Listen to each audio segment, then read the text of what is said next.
എന്റെ കണക്കൂട്ടലൊന്നും തെറ്റാറില്ല. സുഖേട്ടൻ എന്താ പറഞ്ഞത്? ഞാനൊന്നും പറഞ്ഞില്ലല്ലോ. അല്ല, ശൈലജയെ പറ്റി സുഖേട്ടൻ പറഞ്ഞില്ലേ വെറും പച്ചപ്പാവാണെന്ന്? എന്നിട്ട് ഞാൻ അപ്പോഴേ പറഞ്ഞു ഇത്തിരി കൊമ്പ് കൂടുതലാണെന്ന്. കൊമ്പോ? മേനി പറിച്ചില്ലേ? അല്ല, അവളെ കുറ്റം പറഞ്ഞിട്ടും കാര്യമില്ല. മോഹനം കുറെ നാൾ പുറകെ നടന്നല്ലേ, പിന്നെ അതിന്റെ ഒരു അഹങ്കാരമൊക്കെ കാണാതിരിക്കൂ. ഏയ്, ആ കുട്ടിക്ക് അങ്ങനെയൊന്നും ഇല്ലെന്നേ.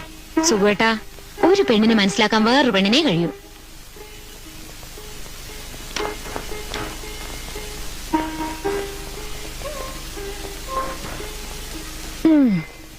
പറ്റിപ്പോയ അബദ്ധത്തെ പറ്റി ഇനി പറഞ്ഞിട്ട് കാര്യമില്ലല്ലോ. സുഖേട്ടന്റെ ആഫീസിലെ എഞ്ചിനീയറുടെ ഭാര്യയ്ക്ക് ഇതേ ടൈപ്പ് മാലയുണ്ടെന്ന് പറഞ്ഞപ്പോ ഞാൻ അങ്ങ് വീണുപോയി. ഇതേ വെറും ഓൾഡ് ഫാഷനാ. കല്യാണത്തിന്റെ അന്ന് നോക്കിയപ്പോ എന്റെ കഴുത്തിൽ മാത്രമല്ലേ ഈ പഴഞ്ച മാല. ഈ ഫാഷൻ ഇറങ്ങി തുടങ്ങിയിട്ടേ ഉണ്ടാവൂ. ഓ, മാലയുടെ ഫാഷനെ പറ്റിയൊന്നും സുഖേട്ടനൊന്നും അറിയില്ല. ഇത് ഒരുക്കിയിട്ടേ ഒരു കരിമണി മാല പണിതാലോ എന്ന് ആലോചിക്ക. കരിമണിയോ? ആ, കറുത്ത മണികള് ഇങ്ങനെ ചെയിനിന്റെ ഇടക്കിടക്ക് പിടിപ്പിച്ചിട്ട്. ഇത്തിരി കൂടി സ്വർണം വേണ്ടി വരും. എന്താണ് ഈ കരിമണി മാല? ഞാൻ കണ്ടിട്ടില്ല. പണിപ്പിച്ച് തന്നാ കാണാലോ. അല്ലെങ്കിൽ ഈ മാല കഴുത്ത് കിടക്കട്ടെ, നമുക്ക് പുതിയ സ്വർണം വാങ്ങി പണിയിക്കാം. അതാ നല്ലത്. ഇനിയിപ്പോ പ്രീതിയുടെ കല്യാണത്തിനാവട്ടെ. അയ്യോ, അതുവരെ കാത്തിരിക്കാൻ എനിക്ക് ക്ഷമയില്ല. നീ ഭക്ഷണം എടുത്തു വെക്ക്, എനിക്ക് വിശന്നിട്ട് വയ്യ.